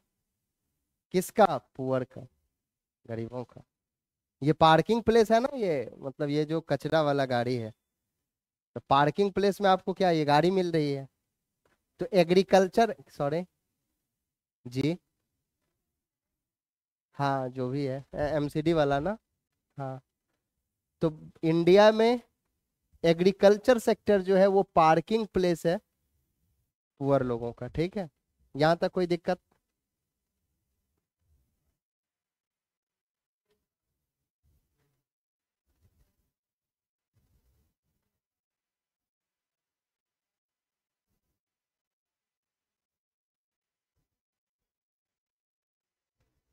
बिल्कुल होगा, बहुत कुछ में विकास होगा, बिल्कुल दर्शा सकते हैं आप। डायमेंशन मैं आपको बता रहा हूँ कि लैंड रिफॉर्म्स में बता रहा हूँ आपको, ठीक है।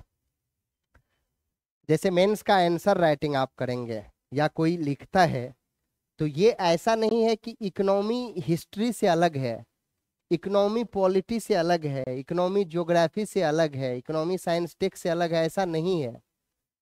सब इंटर रिलेटेड है। मेंस का कोई अच्छा आंसर कब लिख पाता है? कोई लड़का टॉपर क्यों होता है? ऐसा थोड़ी है कि टॉपर हुआ तो वो हिस्ट्री में बहुत महारत हासिल है उसे, नहीं। या पॉलिटी में स्पेशलाइज्ड है, नेवर।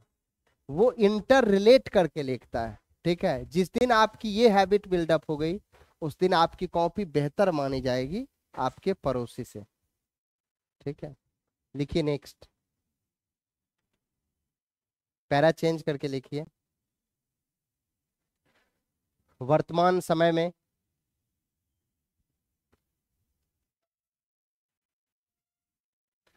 वर्तमान समय में अधिकांश लोगों का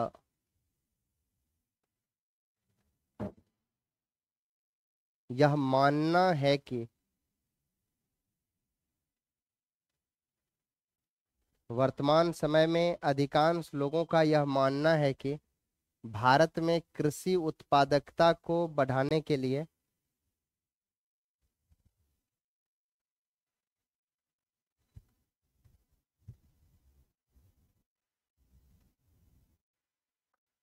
तकनीकी सुधार,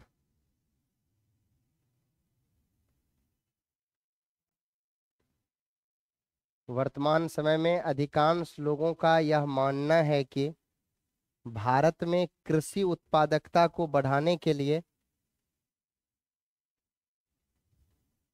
तकनीकी सुधार पर्याप्त नहीं है।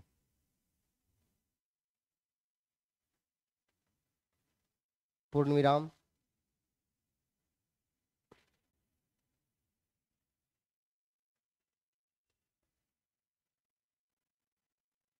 उनके साथ साथ भूमि सुधारों पर, मैं ज्यादा तेज बोल रहा हूं क्या? उनके साथ साथ भूमि सुधारों पर ध्यान देना जरूरी है।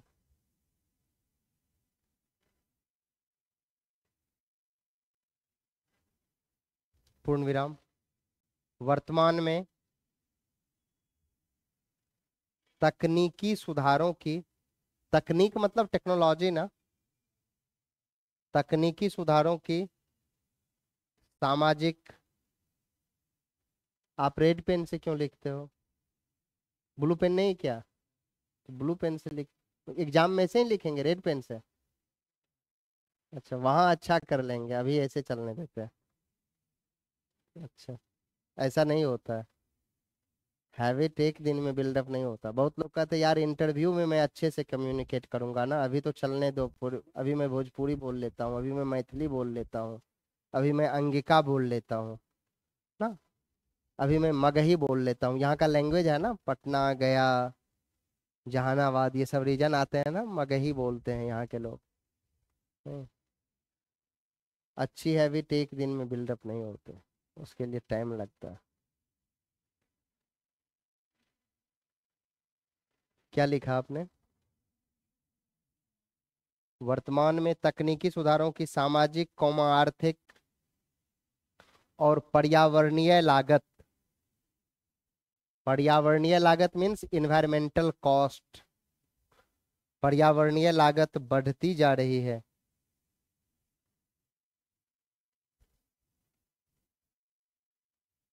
कौमा,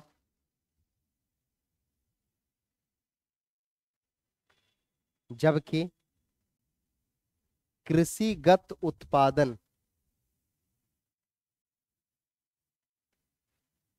कृषिगत, कृषिगत मतलब जो एग्रीकल्चरल, कृषि से, यस, कृषि नहीं, कृषि एग्रीकल्चरल लैंड नहीं, कृषिगत उत्पादन मतलब जो कृषि संबंधी जो भी प्रोडक्शन हो। यस, कृषिगत उत्पादन, ये शब्द हैं, ये प्रचलित शब्द हैं, पता हो ना? एग्रीकल्चरल प्रोडक्शन ना, कृषिगत, जबकि कृषिगत उत्पादन कम हो रहा है। सॉरी, जबकि कृषिगत उत्पादन को बढ़ाने के लिए, ऐसे लिखिए, जबकि कृषिगत उत्पादन को बढ़ाने में, जबकि कृषिगत उत्पादन को बढ़ाने में उनका योगदान, किसका योगदान? तकनीक, एग्जैक्टली, जबकि कृषिगत उत्पादन को बढ़ाने में उनका योगदान कम होता जा रहा है।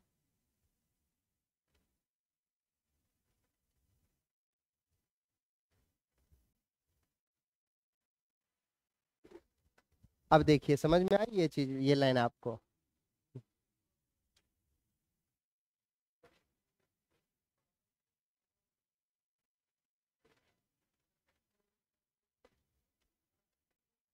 एग्जैक्ट,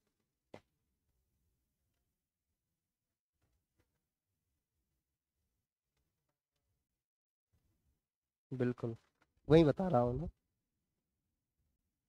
जैसे जो तकनीक सुधार है, तकनीकी सुधार क्या हुआ? उच्च उर्वरक के जो बीज है ना, उच्च उर्वरक मतलब हाइब्रिड जो बीज हैं, ठीक है, टेक्नोलॉजी का जब रिफॉर्म्स हम एग्रीकल्चरल क्षेत्र में तकनीक को लाते हैं, तो इससे क्या होता है?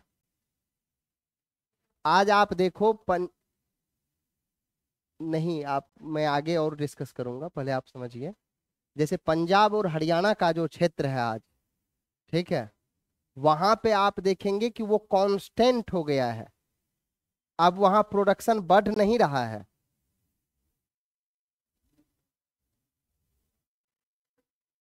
एग्जैक्टली जबकि टेक्नोलॉजी का रिफॉर्म्स तो हुआ, वहां तकनीकी सुधार तो हुआ, ठीक है, लेकिन तकनीकी सुधार एक सीमा के जाने के बाद वो कांस्टेंट हो जाता है, यानी उससे फिर प्रोडक्शन ज्यादा, उनका योगदान कम होता चला जाता है। जैसे पंजाब में आप देखेंगे ना, तो अब जो है वो एक सीमा के बाद फिर वो डिग्रेड करता है, डिक्लाइन होता है, फिर उससे उत्पादन बढ़ेगा नहीं, क्योंकि वहां की जो फर्टाइल है, यानी जो भूमि पहले फर्टाइल हुआ करते थे, अब वो उर्वर नहीं रह गई है, अब वो अनुर्वर होती चली गई। उसका रीजन ये है क्योंकि उसमें काफी हाईली मतलब केमिकल यूज किया जाता है। एक शब्द होता है, आप लोग सुने होंगे, यूट्रोफिकेशन, सुना है आपने? यूट्रोफिकेशन हुआ कि जैसे मान लीजिए बगल वाले खेत में काफी आप केमिकल यूज कर रहे हैं, काफी फर्टिलाइजर यूज कर रहे हैं, ठीक है, बरसात का मौसम है, तो बरसात के सीजन में क्या होता है कि आपके जिसके यानी ये फील्ड है, यहाँ पे खेती में काफी फर्टिलाइजर यूज हुआ, काफी केमिकल यूज हुआ, तो अब यहाँ का पानी बगल वाले पोखर में चला गया, तालाब में चला गया, तो वहां पे जो भी एल्गी सब होता है, ठीक है, वो उससे प्रभावित होता है, वो उससे संदूषित होता है, पोल्यूटेड होता है वो, ठीक है। आप बायोलॉजिकल ऑक्सीजन डिमांड वाला जो कॉन्सेप्ट है, ठीक है, इससे वो प्रभावित होता है एल्गी सब, ठीक है। इससे बायोडाइवर्सिटी की समस्याएं क्रिएट होती हैं, ठीक है, जैव विविधता संबंधी समस्याएं उत्पन्न होती हैं। तो तकनीकी सुधार पे बल देने से आप ये नहीं कह सकते कि कृषि उत्पादकता बढ़ेगी। कृषि उत्पादकता को बढ़ाने के लिए भूमि सुधारों पर ध्यान दिया जाना आवश्यक है। ये हम नहीं कर रहे हैं, ये जो लाइन है ये मेरा लाइन नहीं है, ठीक है, या किसी किताब की लाइन नहीं है। यहाँ जो भी आपको मैं लिखवाऊंगा वो एक रिसर्च पेपर है, ठीक है, यानी डिफरेंट डिफरेंट रिसर्च पेपर है, ठीक है। और आज के एग्जाम में मतलब पीसीएस का जो एग्जाम है, यूपीएससी का एग्जाम है, ठीक है, पीसीएस मतलब जो भी बोले पीसीएस या यूपीएससी, तो आप समझ लीजिएगा कि दोनों कनेक्टेड है, अलग अलग नहीं है, ठीक है। बीपीएससी का भी वही अच्छा कर सकता है जो यूपीएससी के सिलेबस को अच्छा कर लिया, ठीक है, अच्छे से पढ़ लिया, ठीक है, क्योंकि एससे आपको पता है कि एससे में एथिक्स वाला पेपर भी इंक्लूड है ना, पॉलिटी का भी पेपर इंक्लूड है ना, वहां पे इकोनॉमी का भी पेपर इंक्लूड है ना, क्योंकि डायमेंशन तो बड़ा है उसका। तो यहाँ पे क्या है कि उन्होंने कहा, क्या बता रहा था मैं, नहीं भूल, आप भी भूल गए क्या? नहीं ठीक है, तो उर्वरक का ज्यादा यूज होने से ये सब समस्याएं प्रभावित होती हैं। इसीलिए एक्सपर्ट लोगों ने कहा कि ओनली टेक्नोलॉजी का रिफॉर्म्स करके आप एग्रीकल्चर में के क्षेत्र में प्रोडक्शन नहीं बढ़ा सकते। इसके लिए आपको लैंड रिफॉर्म्स करने की आवश्यकता है। भूमि सुधार करने की क्यों जरूरत है? कोई एक ऐसा तबका है जिसके बाद 500 एकड़ जमीन है, आप देखे होंगे अपने गांव में कि जिसके पास 50-60 बीघा जमीन है, 100 बीघा जमीन है, उसके बच्चे कभी खेत पर नहीं गए, उसके बच्चे बाहर रहते हैं, ठीक है, अहमदाबाद रहता है, विदेश रहता है, उसके गार्जियन भी कहीं पटना में एक छोटा सा मकान में रहता है। वो गांव में जो किसान जो काश्तकार है वो जो उसको प्रोडक्शन करके दे देता है वो हो गया। लेकिन वही 500 एकड़ जमीन यदि 10 ठो आदमी के पास, उसका 10 ठो लैंड होल्डर्स होता है यानी भूस्वामी होता, तो उसकी प्रोडक्टिविटी और बढ़ती या कम होती? बढ़ती।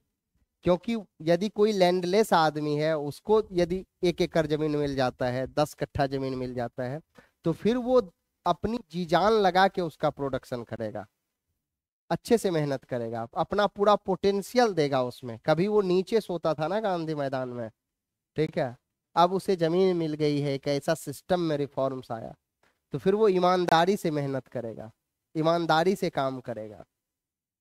तो इससे क्या होगा कि कृषि उत्पादकता में आप समझ रहे हैं ना कि चाहिए कैसे चीजें कोरिलेट है ना, ठीक है, बस समझने का गेम है ये। आप समझ लेंगे चीजों को तो फिर लिख दे डालेंगे, नहीं मैं आपको टोटल क्लास नोट्स दे दूं, आप समझेंगे नहीं चीजों को तो फिर आप नहीं लिख पाएंगे। जैसे आपने पूछा ना कि क्लास नोट्स आप दे दोगे, मैं दे दूंगा, मैं तो अभी दे दूं, टोटल उससे उससे लेकिन फायदा नहीं होगा ना, तो समझना जरूरत है। ठीक है, आप समझिए चीजों को। तो इसीलिए कहा गया कि तकनीकी सुधारों के साथ साथ आप, लेकिन ये मत कहना कि तकनीकी सुधार आवश्यक नहीं है, वो तो जरूरी है ही, उसके साथ साथ भूमि सुधार भी आवश्यक है। ठीक है, तो और हम लोग कल देखेंगे ना, 3 बजे तक ही रुकना था ना, चलने दें। अच्छा, थोड़ा पानी पी लूँ, है क्या? चलिए, थैंक यू। है क्या? Thank you, thanks.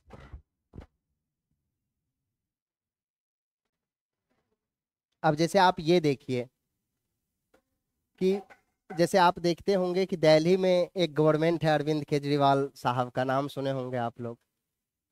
वो उनकी एक मॉडल है। ठीक है, नेता क्या करते हैं, लीडर क्या करते हैं, वो सिस्टम में आने के लिए वो फ्रीबीज देता है ना। फ्रीबीज मतलब झूठे वादे करेंगे। कोई कहेगा हम साइकिल दे देंगे, कोई कहेगा हम स्कूटी दे देंगे, कोई कहेगा आने वाले समय में कि हम 4 व्हीलर देंगे। ठीक है, यही चीजें चलती रहती है। जनता को क्या चाहिए, जनता को थोड़ा ना पता है कि यार ये देगा कहाँ से, ये देगा हमारा ही टैक्स, टैक्स पेयर के पैसे से देगा ना। अल्टीमेट इसका बर्डन किस पे पड़ेगा, गवर्नमेंट पे ही पड़ेगा ना, यानी राज्य की जो रिवेन्यू है उसी पे पड़ेगा। स्टेट क्या होगा, फॉल्ट होगा, फेल होगा, फेल्योर स्टेट होगा। श्रीलंका की क्या स्थिति हुई पता है ना आपको? पाकिस्तान जो आज कटोरा लेके घूम रहा है, क्या स्थिति है उसकी? तो स्टेट वो फेल करेगा। इसका कॉन्सेप्ट मैं आगे बताऊंगा डिटेल में आपको। केजरीवाल ने क्या कहा कि पानी मतलब बिजली फ्री, पानी फ्री, 200 यूनिट तक बिजली फ्री कर रखा है वो। हम लोग थे तो हम लोग को फायदा ही था कि नहीं देना होता था, फिर हम लोग एसी भी यूज कर लेते थे तो फिर दिक्कत नहीं थी। लेकिन फिर ये सोचते थे हम लोग, यार ये है तो गलत ना। इससे क्या करते हैं किसान, क्या करते हैं, किसान मोटर चला के छोड़ देता है खेत में। वो सोचता है कि 200 यूनिट तक बिजली तो फ्री ही है, गवर्नमेंट बिजली फ्री दे रखी है। हरियाणा का क्या स्थिति है, पंजाब का क्या सीन है, बिजली फ्री है। किसान छोड़ दिया मोटर चला के, वो जाके सो जाता है, शादी भी अटेंड करने चला जाता है। फिर दूसरे दिन आता है तो उसका बगल वाला पड़ोसी आके कहता है भैया मोटर बंद कर लिया करो, तुम्हारे पानी मेरे खेत में आके मेरे फसल को बर्बाद कर रहा है। ये क्या हुआ, ये पानी का आप क्या कर रहे हैं, यानी मिसयूज कर रहे हैं ना, यानी वाटर का काफी एक्सप्लॉयटेशन कर रहे हैं आप। ठीक है, मैं बताऊंगा आपको कि हम जो है 230, हाँ 230 बिलियन क्यूबिक मीटर पानी का दोहन करते हैं। ठीक है, इंडिया। लेकिन इंडिया से और एक बगल में आपका मित्र राष्ट्र है चाइना, है ना, मित्र नहीं है आपके वो। ठीक है, चाइना अपने यहाँ वो जो एग्रीकल्चरल प्रोडक्टिविटी में वो 100 बिलियन क्यूबिक मीटर में ही काम वो चला लेता। वो कैसे कर लेता, वो 100 बिलियन क्यूबिक मीटर में अपना काम चला लेता है पानी में, बिलियन क्यूबिक मीटर। ठीक है, लेकिन हम कितना यूज करते हैं, 230 बिलियन। तब आज हरियाणा की क्या स्थिति है, पंजाब की क्या स्थिति है? हरियाणा में आप देखेंगे छोटी छोटी बच्चियों को, महिलाएं, परिवार में सबसे ज्यादा वल्नरेबल सेक्शन वही होती है ना, उसके बच्चे बुलेट पे घूमते हैं। लेकिन परिवार की जो महिलाएं होती हैं, लड़कियां होती हैं, वो माथे पे घड़ा लेके यहाँ से 20 किलोमीटर दूर, 10 किलोमीटर दूर वो पानी लेके आती हैं। तब वो बुलेट पे जो चढ़ने वाला है उसके घर का, फिर वो पानी पी पाता है बड़ी मुश्किल से। तो ये क्या हुआ, ये पानी का आप एक्सप्लॉयटेशन ही तो किए ना, दोहन ही तो किए। ठीक है, तो सरकार क्या करती है, तो केजरीवाल का जो ये मॉडल है ये सही है या गलत है? जब मान लिया आप पढ़ रहे हैं तो फिर आपको समझ रहे हैं ना चीजों को। लेकिन जो स्लम एरिया में रहता है, झुग्गी में रहता है, वो तो कहता नहीं सरकार सब कुछ मुझे फ्री में ही दे दे। ठीक है, हम मेरे पास पैसे हो तो हम कुछ खरीद लेंगे, BMW खरीद लेंगे, लेकिन सरकार से मुझे ये सब चीजें फ्री में चाहिए। ठीक है, तो खैर गवर्नमेंट के लेवल पर भी यदि सिटीजन अवेयर होगा, जनता जागरूक होगी, तो फिर चीजों को वो समझेंगे ना कि भैया मुझे नहीं चाहिए तेरा फ्री में, तू रख अपना फ्री वाला। ठीक है, लिखिए आगे फिर। बैग समेट लिया आप, नहीं लिखना आपको? कृषि उत्पादकता को बढ़ाने के लिए थोड़ा लिख लीजिए, तकनीकी सुधार। आप चलेंगे तो मुझे क्या दिक्कत, मैं तो क्लोज कर दूंगा फिर। हम्म। हाँ बिल्कुल यार, बेंगलोर की तो बहुत खराब स्थिति है इस मामले में ना। तो ये सब स्थिति क्या है, ये सब गवर्नमेंट जब आप सिस्टम में आएंगे तो इसीलिए तो आपसे एक्सपेक्ट करती है बीपीएससी कि भैया कोई समस्या आपसे पूछे चाचा कि भैया बताओ यहाँ का जल, एक तरफ बिहार बाढ़ में डूब जाता है और एक तरफ बिहार सूखा की समस्या में रहता है। तो आप थोड़ा ना ये कहोगे कि सर आप मुझे 20 दिन का समय दे दो, अगले महीना प्रतियोगिता दर्पण आएगा तो पेज नंबर 72 पढ़ के मैं बताऊंगा आपको। सरकार इतना वेट करेगी क्या? नहीं करेगी ना। कृषि उत्पादकता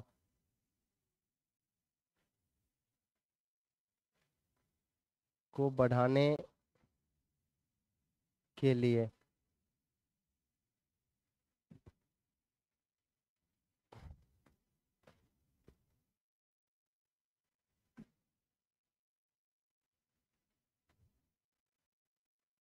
एक तरफ क्या करना है, तकनीकी सुधार।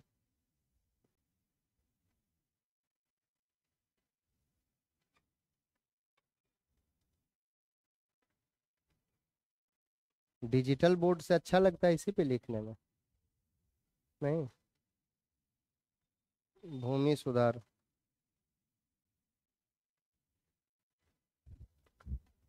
तकनीकी सुधार में क्या सब आएगा बताइए, आप लोग थोड़ा जल्दी जल्दी बताइए। हम्म। उच्च उपज के बीज। और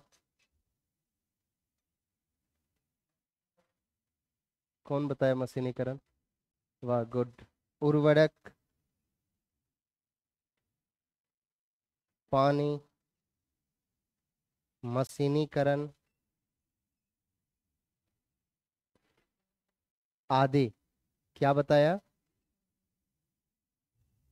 ड्रिल पंप। हाँ टपकन ना। हाँ वो भी हो सकता है बिल्कुल। तो उच्च उपज के बीज, उर्वरक, पानी तो लिख ही दिया ना। हाँ बिल्कुल। भूमि सुधार में क्या आएगा बताइए।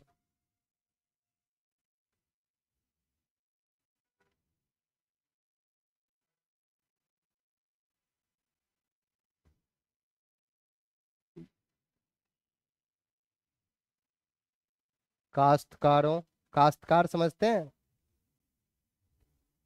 जमींदार। टिनेंट समझते हैं? टिनेंट। टिनेंट्स फार्मर। काश्तकार होता है कि जो आप अपनी जमीन किसी को देते हैं बटिया कर, बटाई करने ना, उसी को बोल। क्या? उसी को बोलते हैं ना।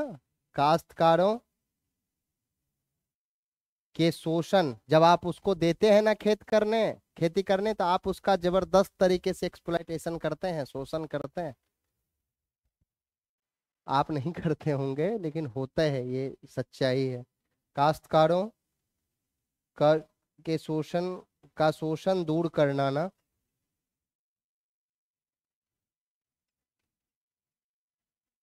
ये दो है भाई। काश्तकार बोलते हैं इंग्लिश में टेनेंट्स फार्मर।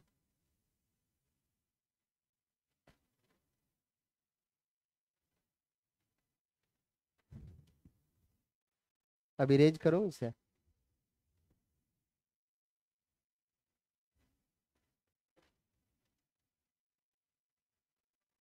चलिए इससे आगे हम लोग कल देखेंगे, ठीक है? नहीं अभी बहुत आएगा। हाँ इसमें भी आएगा। यहाँ से फिर हम लोग कल लिखेंगे, ठीक है?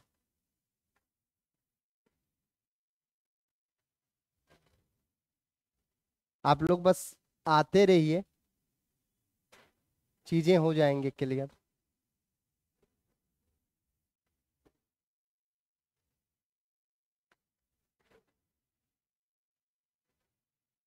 कुछ पूछना हो तो पूछिए बेहिचक होके। क्वेश्चन मैं आज आपको नहीं दे रहा हूँ, दे सकता हूँ लेकिन क्वेश्चन आज देने का कोई मतलब नहीं है ना।